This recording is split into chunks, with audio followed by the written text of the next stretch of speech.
certain people, and there are certain things and certain times where it's like, what goes into the making of a podcast? Because before you even start recording, there are many sort of things and topics that you need to research, ideas that you need to get down before you even start. You need to have a rough idea of how you're going to even start talking before you get going. And then, or you could alternatively do what we've just spent the last 5 minutes, which is looking over a old 80s advert, which is basically sort of, it's not the inspiration for this podcast. We had an idea of we had an idea of what we were going to talk about, and then that sort of generated a discussion which led to this particular advert. Also, I've got a co-presenter hovered, perched, almost like Edge with the spear, over the YouTube play button, ready to get this going. In terms of giving you any sort of quote, any sort of idea, any sort of rough estimate as to what you're going to be looking forward to in this particular episode of Beyond the Beermat, I'm going to have to ask you to play the damn music. Military muscle man. That wasn't worth it, was it? No. Then again, when it comes to this, what is?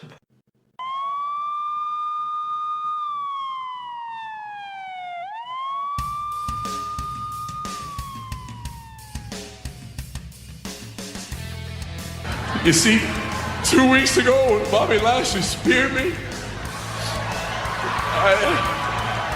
it's tough to talk about, but he speared me and it hurt, and it was hurting me. I promised myself I wouldn't cry, and then I realized that there's just no way I can win this match. 1, 2, you hear the clock ticking, tick tock. You about to stop living, tick tock. I want you to remember me, tick tock. But the day don't have no memory. I'm coming. This is Beyond the Beermat. My name is Stuart Quigley. Alongside me is Billy Boy, sticking with the gimmick then. Indeed. And before we get on to the main sort of, quite literally, meat of the discussion, I just wanted to mention, you watch the WWE Network and the certain pay-per-views sort of strike out as important or matches are relevant to what's going on now. And other times you just watch the network and you just watch some random bullshit and you get, oh, I can't believe this was a fucking thing. And the pay-per-view that I was intrigued by, because one match drew me in, and then the whole card sort of like went, you need to have a look at this. Insurrection in 2002. Oh, God. Is that the one in the UK? Yeah, all of the insurrections were in the UK. Is this when Triple H fought The Rock in a cage? No, that was in Birmingham, actually, I remember that. I paid Sky Box Office for a pay-per-view that was held in Birmingham that I could have gone 20 miles down the road to watch. It's at Wembley Arena, and it was 9,000 attendance. Not bad. For Wembley. Wembley Arena? Oh, am I getting the two confused? Yeah, Wembley Arena's a little like NEC venue next door. I was thinking the attendance figures. That would look shit, like 9,000 people in there. 80,000 seat stadium. That's what I was a little bit worried about. Jeez, Aston Villa get more of a fucking attendance in there. I was just wondering if, like, basically, while they were trying to rebuild the new Wembley, you just got 9,000 wrestling fans in the corner. Sounds like TNA. Hey! So, okay then, I want to run through this card with you. Go on then. Just for absolute pure entertainment value. And then what year were we in there? 2002. Oh, it's going to sound amazing. It is. There was a dark match, which, by the way, better than any dark match I've seen for a long time. Mr. Perfect versus Goldust. That's amazing. I'm fine with this already. Mr. Perfect. Already, this is a great pay-per-view. No. This is actually, it reminds me actually, like, it's a really weird time. You don't see it necessarily that often these days. This was Mr. Perfect coming back after the Rumble in that sort of time, and then he had a run. In fact, is this during the Plane Ride from Hell year, or was that the year after? I'm genuinely not sure. I think it's the year after, yeah.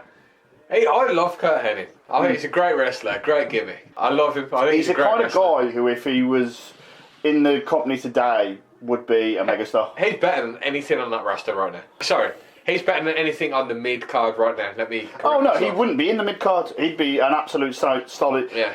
He'd be a stone cold main eventer. There's no like with allusions to Steve Austin aside. Is this the point we're moving on to, by the way? Yeah, I'll get to that. We'll get to that. Okay. We will. We will get there. This is it. a tangent, but this is an entertaining tangent. Okay, go on then. Right.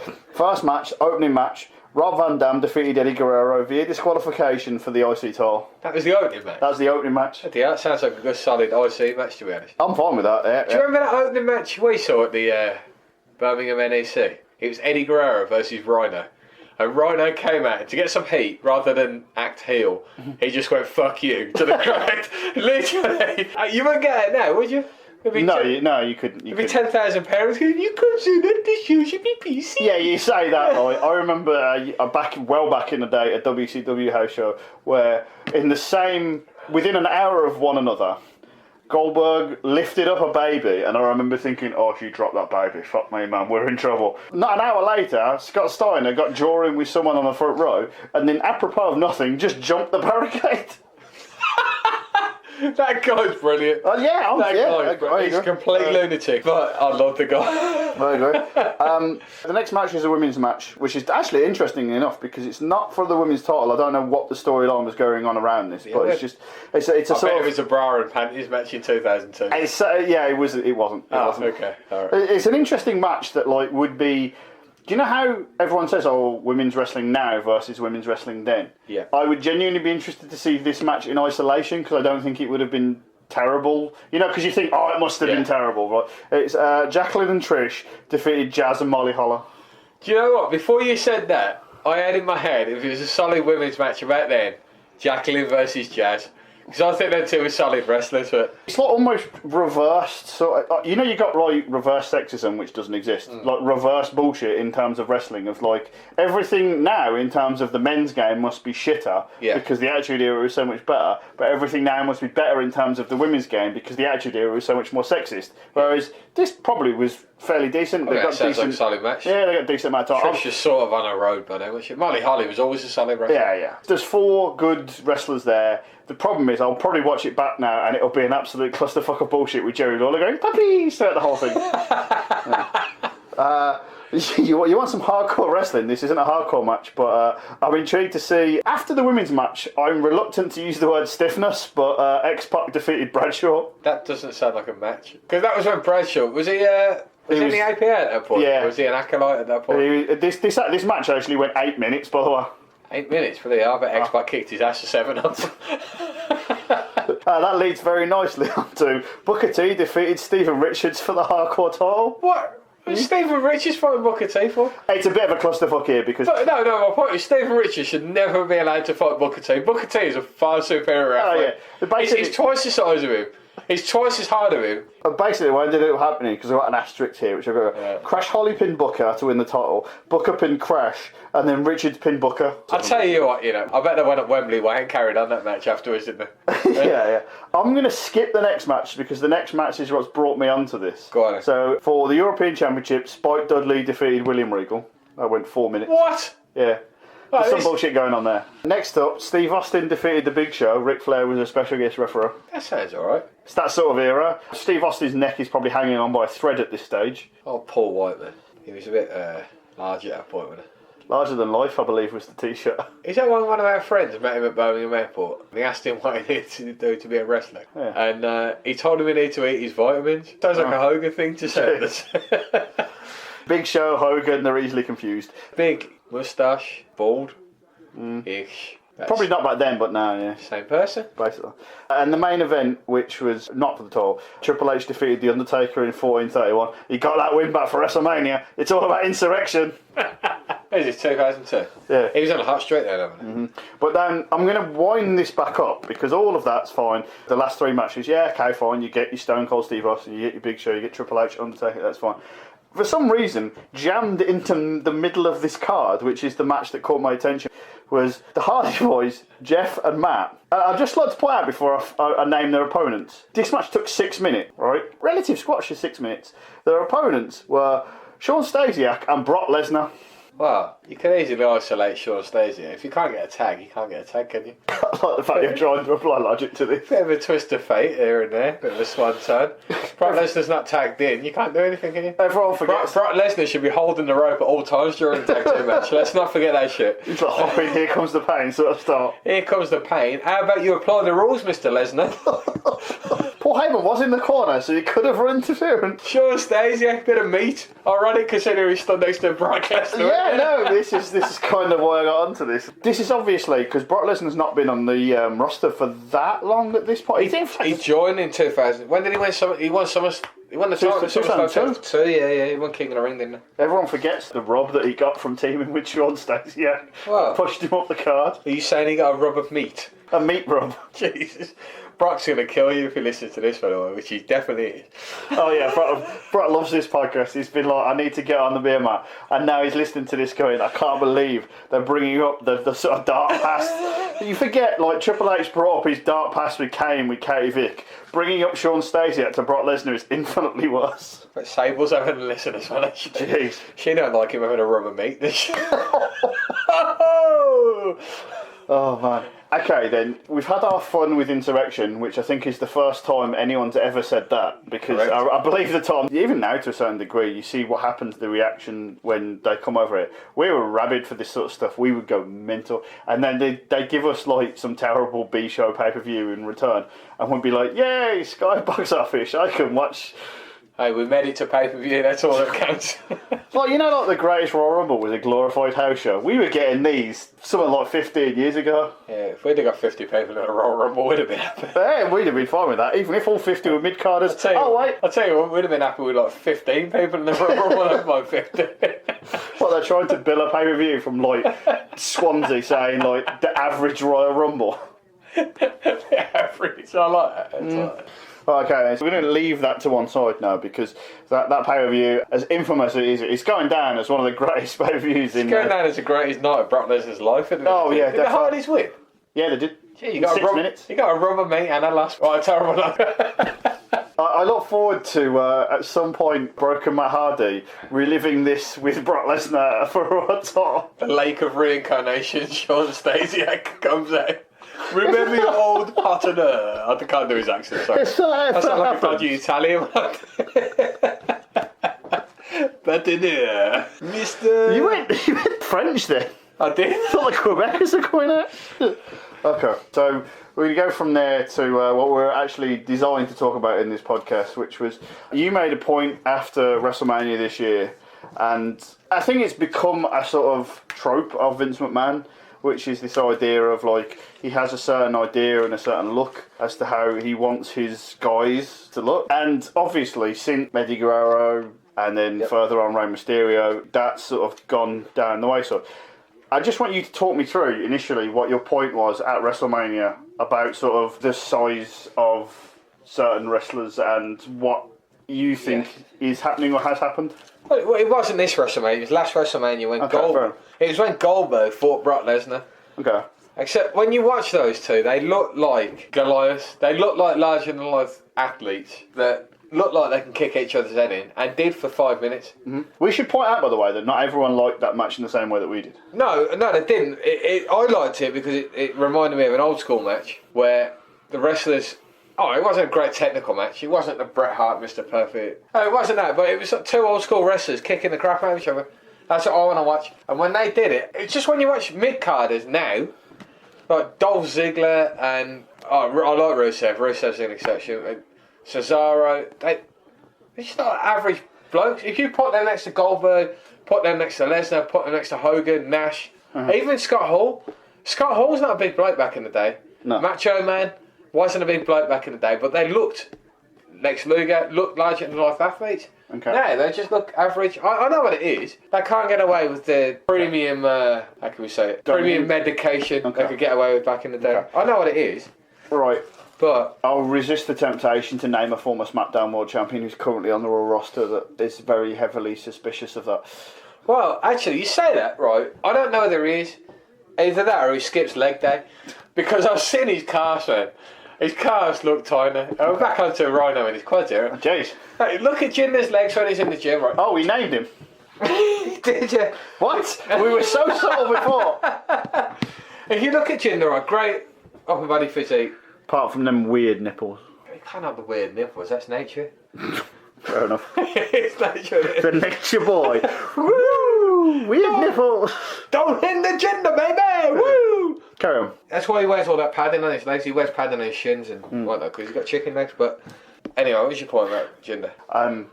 You're saying the guys then used to be this... They look bigger and they look like they wanted to fight and they look like they wanted to kick your head in. Okay. And also then on the flip side, you had your other guys like Bret Hart and that even they were bigger. Hart's in better shape than most of the athletes now. I know and Hart looked average. I know, and he was on roids. He's openly in his book. He's on roids. Yeah, but like what I'm saying is that like they look smaller to the eye, even though they're not.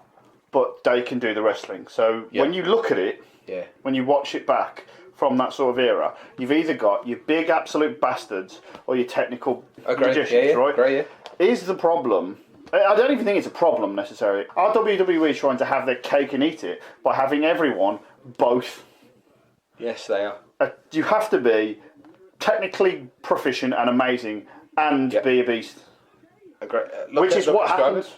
Look at Strowman. He's not a great technical wrestler, but physically, did you watch a Big Show or Kane or The Undertaker run around the ring like he is? No. They want to do both. That's the problem. Except not everyone can be a great technical wrestler. I don't think it's not even that everyone can. I don't think everyone should.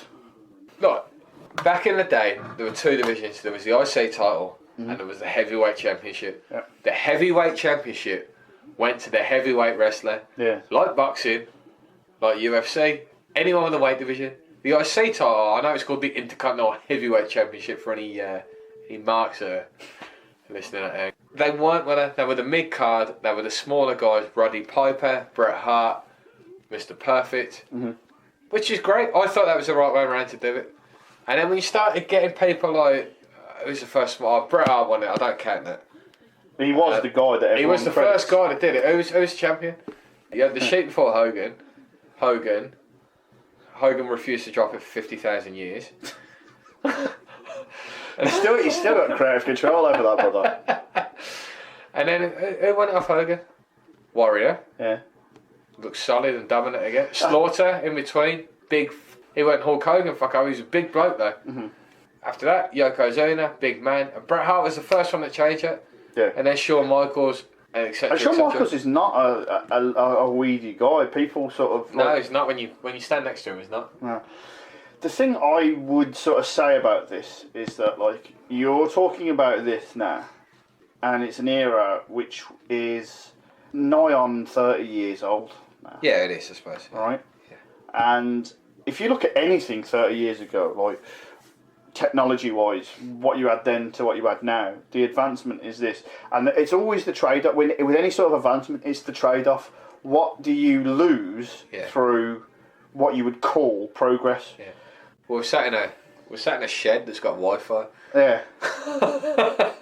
No, yeah, I'm fine with that, big time. More importantly, we're sat in a shed that's got beer. Cold beer. Yes, exactly. Refrigeration, what a technology. And the money in the bag briefcase. Indeed. So, I think the problem you've got is that, not that there was a drop-off, is that it's such a significant drop-off in the last 10 years. Because the transition from, like, your Hogans, your Sheiks, your Sergeant Slaughters, that sort of ilk, like your Warriors, to Bret Hart and Shawn Michaels, to the eye, it's like, do you know that Roald Dahl story where the tortoise gets replaced by a smaller and smaller one? Yeah. But like, it's this idea of like, if you keep doing like gradual smaller and smaller, you don't notice it. No, okay. Whereas if you stopped watching wrestling in the 90s and started watching it now, you'd be like, fuck me, what is going on? Yeah. And that's kind of the problem when you, and this is the other sort of tie-in with WWE having this fascination with the like late 90s, is that when you bring guys like Goldberg back, all it does is exacerbate the idea of like everyone's smaller. I remember Goldberg, but I've watched it on the network since. Goldberg's first few matches, he's got the look, he just looks intense. He looks like he's going to kill someone. Yeah. Straight off. And he does not majorly, he does a couple of technical wrestling moves. You think, fuck man, a guy of that size. Yeah, he does that shouldn't be doing backflip that. off the thing. Does that, and he does, I can't remember exactly what, some sort of armbar move. And he does that. Fuck man, a guy of that size shouldn't be doing that. And he was quick doing it. I think, Jesus, this guy's got it. Whatever it is, this guy's got it. See, it's interesting you should say that, because I want to go one of two ways. I'm going to say my first point, which is that like Goldberg, for as much shit as he got for being a technical wrestler, he's never going to be Bret Hart. No, he wasn't as bad as everyone thought he was. I thought he was a great wrestler, I'll be honest. If you watch that match The against full package, yes. Yeah, the full package, that's what I'm talking about. If you watch that match against DDP, was it Halloween Havoc? Because it was an amazing... He hit his head on the ring post, didn't he? I'm pretty sure, like in Goldberg's book, he says some words to the effect of, he just gives DDP credit for sort of guiding him through it, but like, that's what DDP did. Apparently he speared on the ring post when he missed the spear. I think DDP gave him a diamond cutter, and he kicked out on one or something stupid like that. And they got Goldberg finished the match, and they got to the back, and DDP, what the fuck are you doing kicking out on one? And Goldberg said, I'm really sorry, man. I hit my head on the ring post. I can't remember anything. I don't even remember the end of the match. I was like, if he can pull that off, not remembering what he's doing, you know, he's got something there. He's got it. What I would say is that if you go back and watch, and this is partly due to nostalgia, this is partly due to the people involved, and partly due to the fact that I don't think enough people have watched this and think it's that good. But the ending shit. But Scott Steiner, Goldberg, Full Brawl 2000, I think is, for the two people involved, incredible. Yeah. They do moves that those two men of that size should not do. Ends with Vince Russo choking him out with a pipe, I think. Of course it does. 2000 WCW. 2000, right. But aside from that, on that hand, I would say yes, Goldberg isn't as bad as people think. But you raised the point earlier about Braun Strowman doing more than he should. Yeah. I think this is the sort of point in terms of a guy that big, if we know that we've got a roster full of average, and I use that in sort of really terrible terms because they're not average, they're all big guys. The smallest guy on the roster is infinitely bigger than anyone you've ever met, probably. Yeah. Well, do you remember when we went to Mania 25 and we went to Access and Cody Rhodes and Ted DiBiase walked past us, who at the time were two of the smaller guys on the roster. They weren't big guys. And they walked past us, so fucking hell, they're big blokes. Even Jim Ross on commentary, and I make a joke, he's got a belly on him, whatever. Jim Ross is a big man. He's easily, I'm 6 foot, and he's easily as tall as me, if not taller. Yeah. And Jerry Lawler, who's with him, doesn't look that big on commentary. It's who they're surrounded with as well. Yeah. But if you've got these guys, and if you're saying that everyone on the roster's average, and we've already established they're not, then the guys that are taller, the guys that are bigger, like a Braun Strowman, this is the perfect example, as I said, then I think the problem is that back in the day, simply being that guy was special enough. Now it's not. So how do you make the guy seem special? They have him do all these weird stunts. Does he have to? Yes, I think he does, because that makes him different from everyone else. When he's flipping ambulances and when he's pulling down the stage, I know it's all fake, and I know he can't really do that. Yeah. But can you bend the frying pan? That's all I want to know. It's not Mark Henry. Was that Mark Henry? Yeah, it was. It's not Mark Henry, is it? Yeah. I sat there and went, wow, this is good TV. Because it's just something you don't see, and it's something different. And the last big guy, exactly what you just said, the last big guy that did any of this crap was Mark Henry, and that was in 2000. Yeah, that was a terrible... Mark Henry, what he did in ECW, and what he's done with the Hall of Pain, right, was... Hall of Pain's amazing. A revelation of a gimmick, which was, I'd say, almost 15 years in the making of him being a guy we all knew was strong, but we never saw it. Yeah, I agree. That's because they give him a stupid gimmick, like sexual chocolate. Ooh, yeah. But I don't think this is necessarily all of it, but when you've got a guy that size, the idea of, it doesn't matter who it is from then or now. Yeah.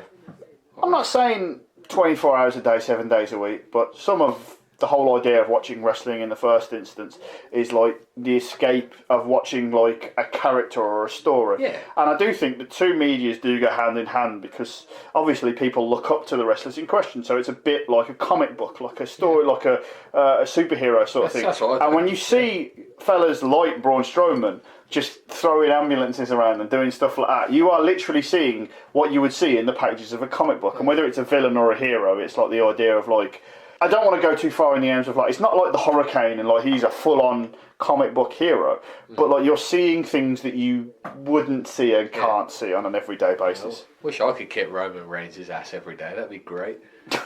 just pull up to him when he's at the traffic lights. Even when he's in Taco Bell or something, just kick his ass. You're all right, Roman. You know what's coming. It ain't your order, unless it's an order of whoop ass. Yeah. That's good. I know what you say. I do agree with what you're saying. That's why I watch wrestling. It's getting away from reality, isn't it? Yeah. That's what it is. It's not real. Sorry, internet. It's not real. And it is to a certain degree. The process of it, in terms of the idea that these two fellas are going to fight each other and the reasons why they're fighting, that's fantasy. That's But the actual how they do it, that's real. Oh yeah, sure. I've got it. so much respect for those guys, all of them. I think they're amazing athletes. I've tried one day, and I found it fucking hurt. It fucking hurt. I'll tell you that. Just doing bumps, basic bumps, hurt. And how they put their moves together and put a match together on the fly is beyond me. I've got no idea how they did it. I've watched wrestling for 26 years, and I've got no idea how they put their matches together on the fly. I think it's amazing what they do. Yeah. But do you think then that but I don't suspect the size difference between a Goldberg versus an Eddie Guerrero, for example. I don't think you're going to get that leap in the next generation. Anyone that comes along now is going to be about the same size. Unless a generation of absolute freaks comes along, like Scott Steiner's missuses actually give birth and that all them kids are grown up. Yeah. They are going to be about the same size. There'll be one or two. There'll be one or two, you're right. My original point was, if you put Goldberg on one side of the ring, and then put any WWE mid-carder on the other side, who physically... Bear in mind, right, this is real. Yeah. This is real, this TV. Who's going to win? Dolph Ziggler, Goldberg. Rusev, Goldberg. Kevin Owens, Goldberg. He did, but Sami Zayn, Goldberg. Goldberg just physically looks like he's going to kick their ass. It just looks like... There's no...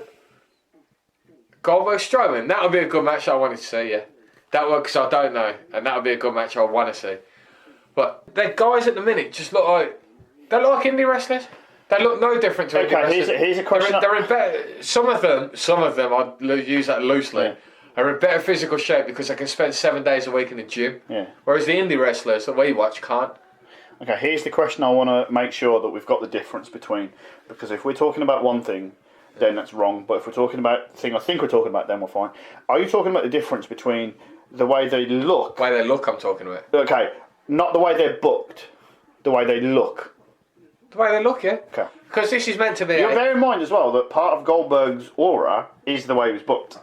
Yeah, I know that. Oh, okay, I'm not just talking about Goldberg. I'm talking about anyone. You put Luger. Okay, you put Luger against Ziggler.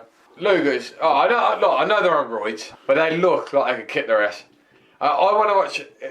It's like when the WWE put Kurt Hawkins against the Jobber on Raw this week. Why did they put Kurt Hawkins against the Jobber?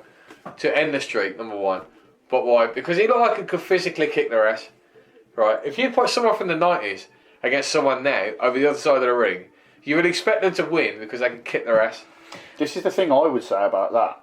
Do you not think this is just a sort of temporal thing that in 10 years' time won't even be an issue? Because all the guys you're talking about from now probably won't be that much a difference. Because obviously there's one big line to be drawn in the sand here, which is the steroid trial and the whole idea of say for the occasional wellness policy violation aside, that's not a thing anymore. It's Triple H on the violation list. In 2002 he definitely wasn't. Just think, this is nothing legal, alright? It's just a question, alright? I'm pretty sure he's actually off the list full stop. Yeah, he's not on the list. I know. Okay, fair enough.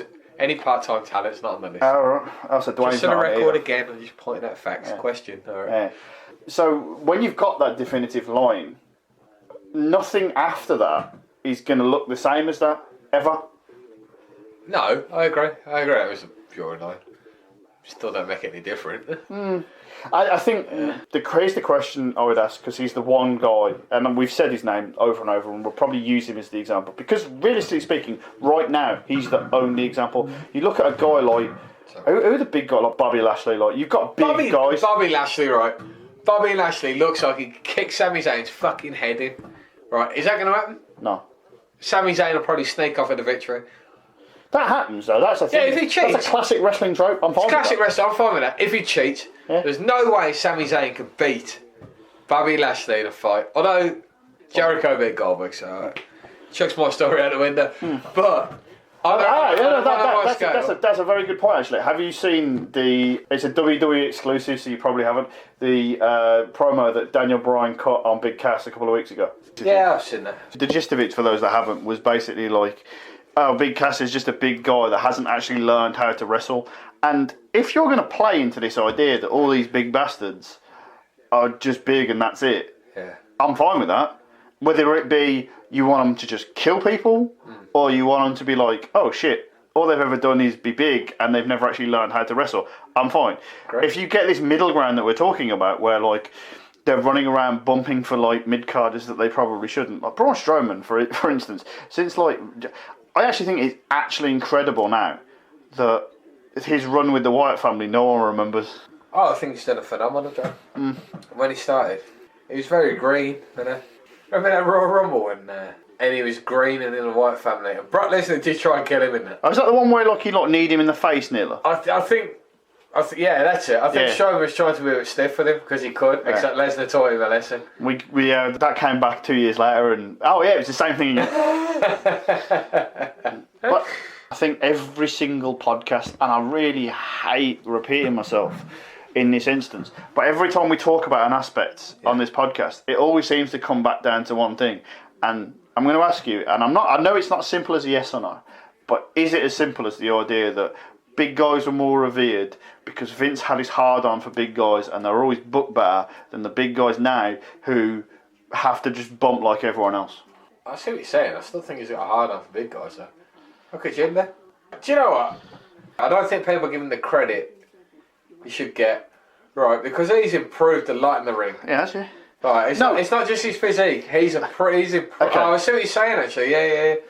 So yeah. No, I want to take you back actually. You just reminded me, because I want to go back to a guy that we were talking about like 5 minutes ago, Bobby Lashley, who has undoubtedly improved in the ring in the time since he left. I think since he was his good when he comeback. left, to be honest. He was just about there, to be honest with you. And even I would even say his look isn't not necessarily that great. My first instinct is to say to you, I don't think he's necessarily that good because he can't cut a promo. But Goldberg couldn't cut a promo. Goldberg only said 1 or 2 words, but those Goldberg 1 or 2 didn't words. need to. That was different. So okay, tell me then, and I don't need an answer because I don't think there is an answer. What's the difference other than the mythical it factor between Goldberg and Bobby Lashley? Goldberg had the intensity and had the feel that he could kick anyone's ass on any day. Bobby Lashley, because of WWE's booking. This is the point. This is booking. Right. They've got this idea that one man can't continually kill another one because that'll ruin the other guy's reputation. What they want is... I said this to you before, it's the best of both worlds. They want everything. They want... I think the WWE want everyone... They don't want a superstar... forget the storylines and whatnot. They don't want a superstar anymore. They don't want a Hulk Hogan. I'll give you... They don't want a John Cena. They want 25 superstars. No, I'll give you... That's what they want. So they can't have one be bigger than the rest and kill the rest of them. I'll give you... This is the idea. They would rather have 20 guys that are like 7 out of 10 than one guy that's 10. Completely agree. And that's a problem to me. Because there should be a lead guy. There's always a lead guy. It's, at the end of the day, it's a TV show, right? Yeah. Any TV show, any film, there's a lead man. Even the bloody radio, there's a lead man on the radio. Or sorry, lead person. There's a lead man on this podcast, damn straight. I know, thanks. I really appreciate it. I knew that. I should have known that was coming here. No, but there's a lead person on something. You can't have a company with 20 average faces anymore. And also, the whole point of wrestling as an industry that draws money was that top guy earns money, so everyone else earns money as well. Exactly. And when you get to like, they're a travelling circus, aren't they? Let's face it. Yeah. They're a travelling circus. Even at a circus, who's in charge? The ringmaster, which is not Steve Austin.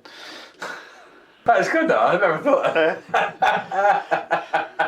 Yeah, maybe that's why they did that gimmick, because they knew he'd be in charge. Yeah. But anyway, you have a guy that's in charge, and who is the lead guy? Yeah. Who's the lead guy on Raw at the minute? And there's an obvious answer here. I mean, the obvious answer is Brock Lesnar, but he's not there. Brock Lesnar, this is for another podcast, either needs to turn up, and if he doesn't want to turn up, that's fine, there's no problem. But that title needs to come off him. Or, alternatively, the IC title needs to be pushed as the main title. I'm not turning up till SummerSlam. That's 4 months. I do think that, like, if you, as a show, and you're trying to play it, even if you're trying to pretend that it's serious, which is effectively what Raw is every week, just let's say it's serious, and you've only got one title on that show, that title should be the most important thing on that show. I completely agree. I say You title. should have both, but if Yeah. you've only got the one, then Yeah. that one should be the one. Exactly. The point I was going to make was this idea of like the consensus, and again, you're talking about podcast for another day about Lesnar, podcast for another day about what I'm about to mention. The Attitude Era was great for many different factors. One of those factors was that on a week in and week out basis, what you saw were on Raw or on a pay-per-view were two guys that you didn't necessarily see interacting with each other every single week. And the reason why that was allowed to exist was because the early 90s, which I know is bad, and I know the TV and the product was bad, but this bred the circumstances for the Attitude Era, which was this idea of like, you had your top guys and they were fed jobbers week after week after week. And it made them look better. On shows like Superstars, they weren't necessarily fed jobbers on Raw. When Raw started, Top guys. I think we can lead this on to another story though, because back when I was a kid in the early 90s, you had top guys like, I don't think necessarily Hogan fought on the top show, even though he was a champion, he didn't fight on the top show. You had The Undertaker, Ultimate Warrior, Macho, yeah. They only had, they were generally doing house shows, weren't they? So they only had 1 hour. I remember WWE Superstar. This is before Raw existed, brother. yeah. So you have 1 hour of TV to fill, and in that 1 hour, you haven't got to put your top stars against each other. You can't. You can't. You could. Sorry, Yeah. but you didn't have to. If you're trying to keep someone's attention, you've only got an hour to do it. Yeah. You want to spread your top stars out. Yeah, sort of thing. and then when Raw come along, you suddenly have to start putting wrestlers on your show against each other, and bit of a problem here because you can't protect them all anymore. Yeah. Whereas before you could protect them all. That's what's different. It's completely, the industry's changed a lot. Okay, that is kind of the problem. The whole thing's almost done a 180 in the sense of before they could protect them all, and as a byproduct of that, everyone got over. Yeah. Now they've got so much time, and they want to protect them all that nobody can get that far. I need to employ a set of jobbers in there. Well, no, they've got the jobbers. But even the jobbers need protecting. Like you mentioned not that long ago, like, what's his face? Kurt Hawkins is 0-200 or whatever he was on TV. Raw, yeah. By the way, in terms of like, I know Goldberg's streak is sort of debated. There's no fucking way he's 0-200. They've just made that number. They're including the house shows, it's not just TV. Yeah. I just think they plucked that number out their ass because they figured it out. But like, they've been going doing that for a while. Yeah. They've been going like 170, 175. In that regard, though, what was the harm in like just plucking some big bastard guy from NXT or even from nowhere and just having him debut? Because he's one of their wrestlers. You can't have one of their wrestlers lose. The whole thing's a bit of a... I don't know, I think it's not a good gimmick. I'll tell you what, if the WWE employed me to lose 200 matches in a row, I'll be fine with it. I'd be fucking loving it. Losing gimmicks don't go over, though. I'll be down Broad Street tonight having a celebration on 200, I tell you. You probably wouldn't, because you'd be house show in Connecticut, but yeah. Probably, yeah. Broad Street it is. Yeah, definitely. You're all right, lads. I'm just hopping the nearest flight to Birmingham Airport just to catch one down Snobs, yeah.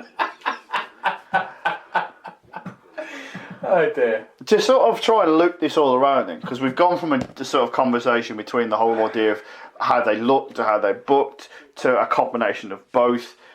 Like a nice poem that did. Yeah. How they looked, how the book did it. I mean, it could be Damien Sandow under another gimmick. Or Heidenreich when he was doing his... Pete the poem. Jeez. There are many gimmicks that you could be over the years, but being an actual poem is quite hard. Yeah, I've got to be honest with you. Like, it would take. I know we said about terrible gimmicks and good wrestlers can get them over, but being a poet, you've got to be pretty damn. I don't think Shawn Michaels can get that over. You got to be a poet, and you got to know it. That's the thing. I'll get you over right here, mate. Jeez. You got me over a barrel, I'd rather take a bullet to the brain. Yeah, I know that. Definitely.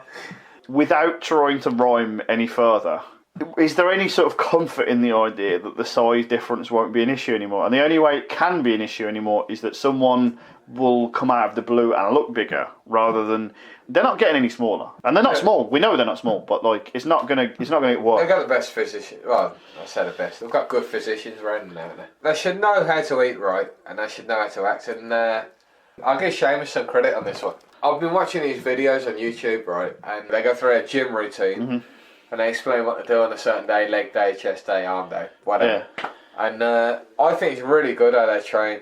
I've learned a lot from them personally. I think the idea of a look. They're the top wrestling company in the world. Yeah. Agree? I don't think there's any amount of money, any amount of talent that can compete with the WWE. Because I think, especially with... In a minute. No. You also said, have you seen the Fox deal for SmackDown and that? Oh, fuck's that. Yeah, £1 billion for the next 5 years. $1 billion, sorry. It's a lot of money over a lot of time. Obviously. That is a lot of money. The moment anyone gets close to them, they just eat their competition. If Ring of Honor and New Japan tag team up, the day that announcement is made... You know there's another show coming up there. They're not all in. Yeah. They're doing all in too, don't you? Yeah. Okay. So if they sell 20,000 seats after that... I think the only difference... 10,000 seats, the only difference you've got between the show now... And also as well, you're talking about this whole... linking this back to what we're talking about. This whole idea of bigger guys. It's not necessarily bigger guys. It's different guys. It's guys with a look that's not so, like. I'm not using him as an example, but like Kevin Owens is a guy that's like got over on the Indies. He'd never have been taken by WWE in the first instance, but he got to WWE because of the idea of like he built his reputation through, and he got there. Yeah. All the whole idea of like, oh, you can't make it on the Indies. You can't sustain yourself on the Indies. Now you can, if you really want to. But I still suspect that a lot of people on the Indies don't want that. They still have that idea of going to the Fed. What's the aim in life generally? Make as much money as possible, as quickly as possible. Generally, not any job. Unless you're... How many people do you know are career driven? Don't get me wrong, I'm not slagging anyone else that's career driven, because I think that's an admirable thing. They're better than me, they're admirable people, but what's 90% of people want in life? Money. They want money so they can enjoy but money their equals lifestyle. happiness. It's a different... It is a balance. It is a balance. It is a balance, but people generally want to enjoy their own lifestyle. They don't want to enjoy... They want to enjoy work, but they don't... They'd rather enjoy their personal lifestyle. So if a wrestler can wrestle... Oh, look, Cody Rhodes is the perfect example of that. So if a wrestler can wrestle 260 days a year, whatever the WWE make you do, or you can go on the Indies and make exactly as much money for 150 days a year, what are you going to do? That's half of your year. You can do what you want with. The rumours are, and when I say the rumours, I mean someone called Cody Rhodes out on Twitter and said, you could make this much money versus this much money. And Cody Rhodes said, well, I might even get the guy wrong. If it wasn't Cody, then I apologise. But someone on the Indies has said recently, I'm making more money now than I made in WWE. Yeah, I've read that before. I've read that, yeah. I don't dispute that. But I do think that in terms of job security... which is a big thing, you're going to want to go there. WWE? Yeah. Why? Because... What's secure at WWE? It's year round, you don't have to book your dates, you know your dates already. I agree with that, but if you Cody Rhodes, you book your own dates. Not everyone's that guy though. No, that not guy's everyone even from can be that guy. Okay, take someone else in the Bullet Club then. Not the Young Bucks, because they can book their own dates whenever they want. Take Hangman Page. If he gets an offer... If I rung him today and said, look, mate, Kamikaze want to book you for 7th of August. They're going to pay you XXX. Do you fancy flying over? If he offered enough money, he'd go, yeah, go on then. Yeah. I don't know how many days he's tied in New Japan for. I agree, but I would say the same thing for the other end of the scale. If WWE got on the blower and say, yeah, lad, here's this contract. You're not one of the big guys. Here's his contract. I'd rather be a big fish in a small pond.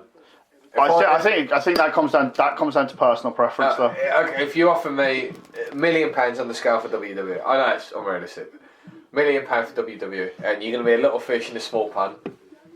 If you offer me 500 grand, and I'll be a big fish in a little pond, I'd take the 500 grand. I want to be the big name in the industry. Personally, okay, that's fine. But the whole point is that like with this new deal, they can turn around to someone like Kenny Omega and offer them a $10 million a year deal that they couldn't offer them before. I'm not saying he will. I'm just saying he could. I don't think Kenny Omega. How old is he now? I don't think he'll sign for the WWE because he's got a great deal in Japan. Okay. Really want. Here's an interesting question actually, given both the conversation we're having now and the sort of initial conversation we're having, right?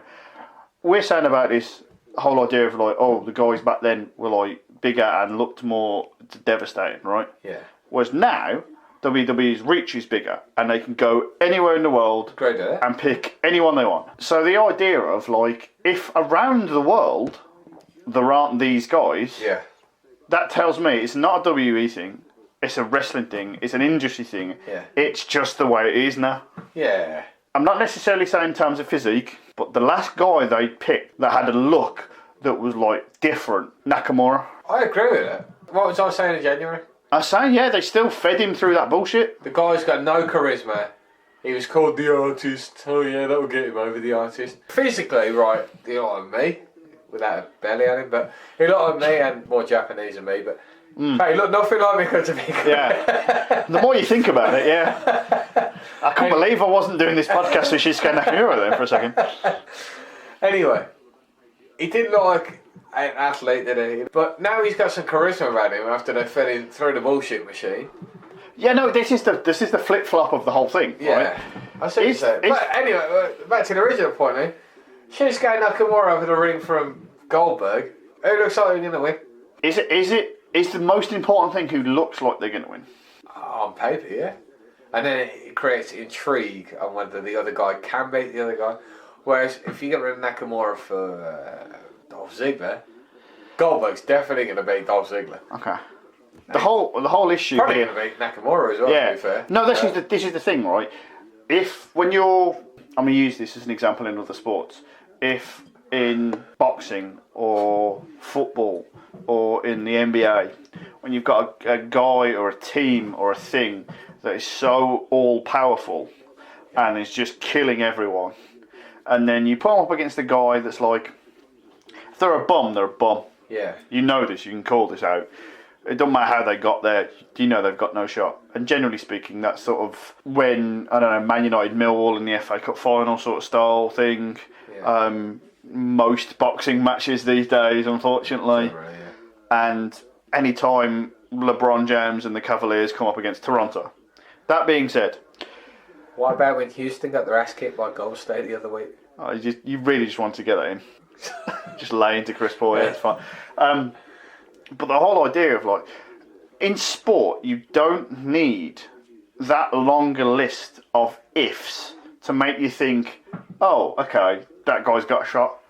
Yeah. Or that team's got a shot. You've seen it before yourself. I know no one outside of your fan base will have given you a chance, and this is a massive derivation. But the Arsenal Birmingham City League Cup. We didn't give us a chance, what you're talking about? You had no idea. We walked into the stadium before the game, just hoping we didn't get our ass kicked. Really? If There we'd wasn't a lost- sense of, and I know this might be hindsight talking, Yeah. there wasn't a sense of this is what Arsenal do. No, me and my dad sat there and thought, I just hope we don't get our ass kicked. And admittedly, this is different. If like Goldberg was a guy that like ran over everyone, and then like when Goldberg came up against, I don't know, Reading, he'd lose. I don't know how that works, but whatever the wrestling equivalent of Reading is, then maybe you'd doubt Goldberg in the same way. The way football works is that like... Reading are the equivalent of D'Lo Brown, I think. Yeah, if Goldberg was like spearing Scott Hall, Kevin Nash, the Giant, Hulk Hogan, and then he'd like lose to D'Lo Brown every other week, you might be like, do you know what? I can have Goldberg on the right day. So it is different, I will admit. Yeah. But the whole idea of like, you don't need 50,000 reasons why a guy can beat a guy. You don't need 50,000 reasons why a team can beat a team. So the idea of like, if you said to me, I do think luck matters. I do think attitude and sort of that whole aura matters. So there's a huge difference between like, even like someone like Rusev against Goldberg. And Rusev's actually more physically appropriate for Goldberg than like Nakamura. Yeah. But Nakamura, in my head, I'm going, oh, hello. He's got this, and this. And he doesn't even need like three of them. And it might be like a 1 in 10 chance. Yeah. But I'm talking myself into it already. I think the whole point of it not necessarily is the physicality.